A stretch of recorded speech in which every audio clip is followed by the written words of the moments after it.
21শে জানুয়ারি ISF এর প্রতিষ্ঠা দিবস। সেই উপলক্ষে কলকাতার শহীদ মিনারে বড় সভার আয়োজন করছে ইন্ডিয়ান সেকুলার ফ্রন্ট। আর সেই সভাতে উপস্থিত থাকবেন আইএসএফ এর প্রতিষ্ঠাতা কিং মেকার হিসেবে পরিচিত আব্বাস সিদ্দিকী, এমনটাই জানিয়েছে দলীয় সূত্রে। উল্লেখ্য, 21শে জানুয়ারি 2023 সালে কলকাতা থেকে গ্রেপ্তার হন আইএসএফ বিধায়ক নওশাদ সিদ্দিকী। একটানা 42 দিন জেল খাটার পর জামিন পান তিনি। তারপর কেটে গিয়েছে 2 বছর। সেই সময় নানান রাজনৈতিক চাপ ও প্রতিকূলতার মধ্যেও আইএসএফকে দমানো যায়নি বলে দাবি দলের নেতৃত্বের। 2021 সালে দল গঠনের পর এই প্রথম বড় কোনো রাজনৈতিক কর্মসূচিতে সরাসরি উপস্থিত থাকতে চলেছেন আব্বাস সিদ্দিকী। দীর্ঘ সময় আইএসএফ এর কোনো রাজনৈতিক মঞ্চে দেখা যায়নি তাকে। তবে 2026 সালে বিধানসভা নির্বাচন যত এগিয়ে আসছে ততই নতুন করে সক্রিয় হচ্ছেন তিনি, এমনটাই রাজনৈতিক মহলের অভিমত। এর আগে একাধিক রাজনৈতিক সভা ও কর্মসূচিতে রাজ্য সরকারকে তীব্র আক্রমণ করেছেন নওশাদ সিদ্দিকী এবং আইএসএফ নেতৃত্ব। এবার প্রশ্ন উঠছে, এবছর কি আলাদা কোনো রাজনৈতিক ছবি দেখতে চলেছে কলকাতা? 21শে জানুয়ারি শহীদ মিনারের সভা কি আইএসএফ এর রাজনীতিতে নতুন মোড় আনবে?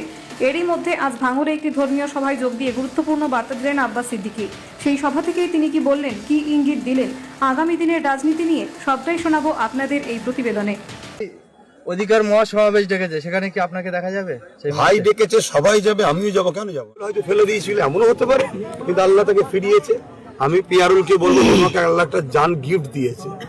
তুমি ধরো শরীফের বাক্স ভাঙার চেষ্টা শাসক দলের নেতাদের, এখনো পর্যন্ত কোনো মুরব্বীরা বা কোনো মাওলানা সাহেবরা এখনো প্রতিবাদ করলো না, কি বলবেন?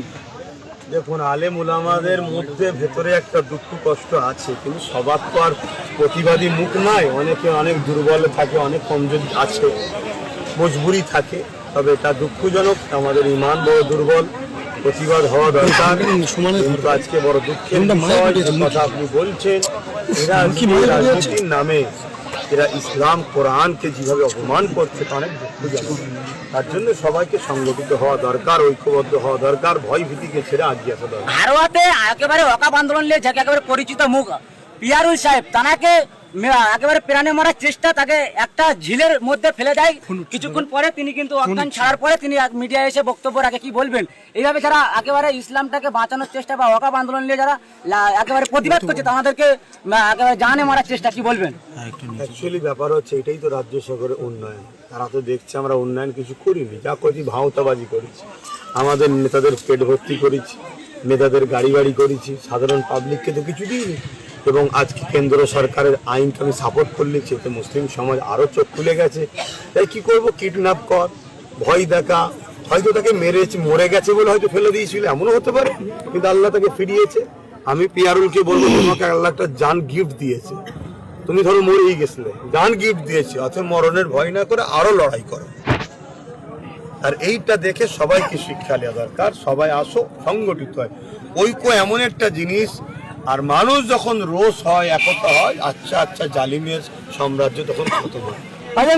যে ঘটনা ঘটতো সে ঘটনা এখন ভাঙড়ের জমিনে ঘুরছে, কি বলবেন? যত ভোট কাছে আসছে, ভাঙড়ের একাধিক মানুষের বাড়িতে হামলা ভাঙচুর করছে, কি বলবেন? শাসক এখন টার্গেট, বাংলায় যদি হেরে যায় তাও ভালো, ভাঙড়কে উদ্ধার করতে হবে। কেন ভাঙড়ে এমন একটা ছেলে জিতে আছে যে মানুষের জন্য, দেশের জন্য আওয়াজ তুলেছে। কথা বুঝে আসছে, অর্থাৎ তাকে যেমন করে হারাতে হবে।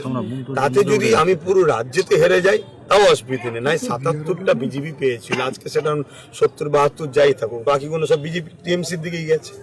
অতএব শুভেন্দু অধিকারী কত বড় বড় কথা বলছে, এদের আরো কত বড় বড় কথা বলছে, তাদের নিয়ে সরকারের কোনো মাথায় ব্যথা নেই। এখানে শুধু টার্গেট ভাঙড়কে নিয়ে। কেন ভাঙড় নওশাদ যেভাবে মানুষকে জানিয়েছে একটা এমএলএ থেকে মানুষ কি পেতে পারে, একটা এমএলএ এর কাছে মানুষের চাওয়া পাওয়া কি আছে, একটা এমএলএ বা একটা শাসক রাজ্যের বিভিন্ন পদের কি ক্ষমতা আছে, কোন দপ্তরে কত টাকা আছে, গরিব কিভাবে পাবে, এগুলো নওশাদ যেভাবে মানুষের চোখ খুলে দিয়েছে। এদের চুরি করতে অসুবিধা হচ্ছে, তাই এরা মরিয়া হয়ে গেছে ভাঙড়কে হারাতে হবে। তাই সন্ত্রাসী করছে, মারছে, ভয় দেখাচ্ছে, ঘাবড়াচ্ছে। তবে আমি এটুকু মনে করি, ভাঙড়ের মাটি আল্লাহ ভালো জানে, এ মাটি একটা নিয়ামতের মাটি। যেমন আমার কাছে ফুরফুরা দাদা হুজুরের মাটি একটা নিয়ামত, ভাঙড় সত্যি একটা মাটি নিয়ামত। এ মাটি সর্বসময় অন্যায়ের বিরুদ্ধে লড়াই করে। বামফ্রন্টের আমলেও এ মাটি কিন্তু লড়াই করে প্রথমে দিয়েছিল, যাকে তারাই কিন্তু আজকে অন্যায়ের সাম্রাজ্য তৈরি করেছে। এ মাটি কখন অন্যায়ের সাথে সাথ দেবে বলে আমার বিশ্বাস। আমরা দেখছি যত ভোট এগিয়ে আসছে তত মুসলিম থেকে বিজেপি নেতারা একের পর এক হামলা করছে মসজিদে, কোনো সময় কোরআন শরীফ নিয়ে। এত অপমান করছে, কি বলবেন? এই ভয় দেখি মমতাকে জিতাবার চেষ্টা করছে। তারা সার্ভে করে দেখে নিয়েছে আমাদের 100 পার হবে কি সন্দেহ। শেষকালে যদি আমরা মমতাকেই সরাতে গিয়ে আমরাও সরে যাই, ইও সরে যায়, বাংলায় তো আসা বন্ধ হয়ে যাবে। 2011 আগে বিজেপি ছিল না বাংলায়, মমতা আসার পরে আসতে পারছে।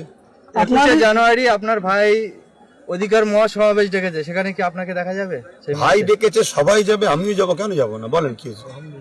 ওই প্রশ্নটাই হলো। আর বলেন, আমি চলে যাবো, ব্যস্ত আছি, অন্য জায়গায় যাবো, ঠিক আছে।